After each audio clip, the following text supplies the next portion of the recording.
The Bear Brook murder case began in 1985 when 2 bodies were discovered dismembered and stuffed in a barrel. Concealed in the overgrowth of the forest floor of the Bear Brook State Park in New Hampshire, in spite of a nationwide search, thousands of hours of investigative work, and the discovery of 2 more bodies 15 years later, the case remained cold.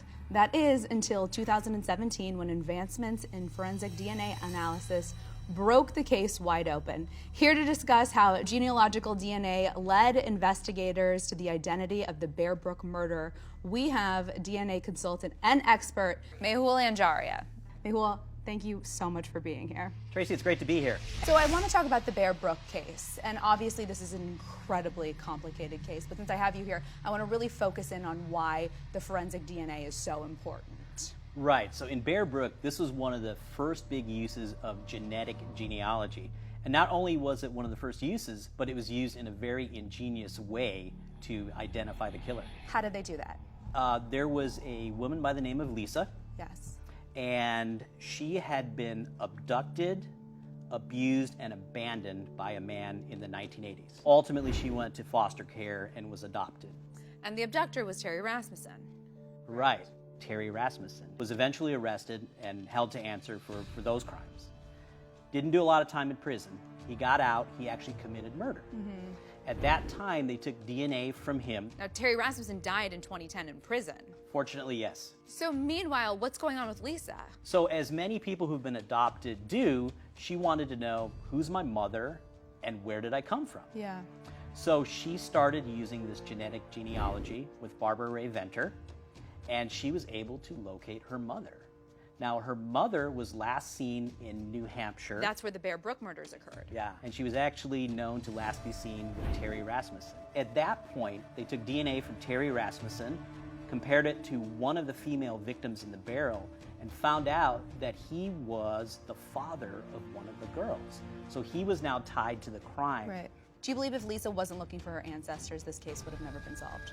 Well, I don't know about never, but it would have taken much more time. This was a very, very fortunate happenstance, and if she didn't start digging into her genealogy, tracing it from California to New Hampshire, we wouldn't be where we are today.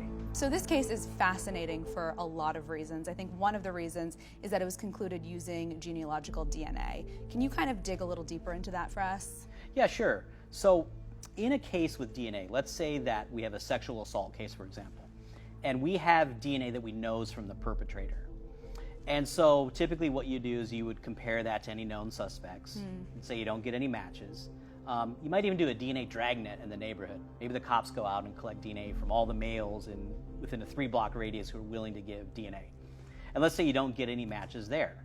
Well, now you can go to the FBI's CODIS database and you can search your profile in there to see if you get any hits. You might not hit directly on the perpetrator in that database, but you might hit on the perpetrator's sibling or parent. Mm-hmm. So that's happened on a few cases. Grim Sleeper in LA was the biggest example of that. So now once that happens, you bring in a genealogist. So now the DNA aspect is sort of out of it. Now you're going old school. Genealogist is going to try to figure out what is the connection between these two people and how are they related. And in order to do that, they have to build out family trees, see where they intersect, and try to figure out who this perpetrator might actually be. So it seems like to me that genealogical DNA is a combination of scientific analysis and detective work. That's 100% correct. So it's not that either of them is new. I think it's putting them together with the latest technology is what is new and what's this powerful technique. So after the Bear Brook murder was solved, the Golden State Killer murder was solved shortly thereafter. That's right. So basically the genealogist who worked on Bear Brook, Barbara Ray Venter, all of a sudden she was a hot commodity. Right. So the people who were investigating Golden State Killer went to her and said, hey, how about it with the Golden State Killer? So they put it in GEDmatch, and it didn't directly hit on the guy, but it hit on a distant relative, and then through that they went through classic genealogy to narrow it down and then finally get to Joseph James D'Angelo. In several months they had that solved as well. So forensic DNA technology definitely had its limits in 1985. What were investigators actually able to do? Well, like I said, there was DNA available, but it was in its infancy. So at the time, the testing, it took over a month to conduct. It was kind of clunky, actually. You needed a lot of DNA. So for example, you needed a blood stain about the size of a dime to have any hope of getting a result. I feel like people are expecting this type of technology to be implemented in every single case. Well, it's being used more and more now for a couple reasons. I see that different private labs are offering it, so there's more infrastructure. But this is brand new, this is costly. This is only used on the most serious of cases because it's a ton of manpower. So what's the timeline like on something like this?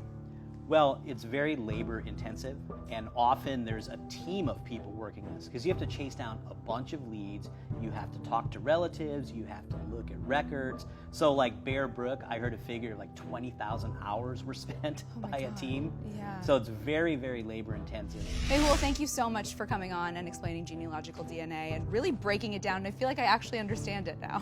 Well, that's great. Sure, it was my pleasure, and I enjoyed our conversation. Yeah, and thank you guys for watching. We'll see you next time. Bye.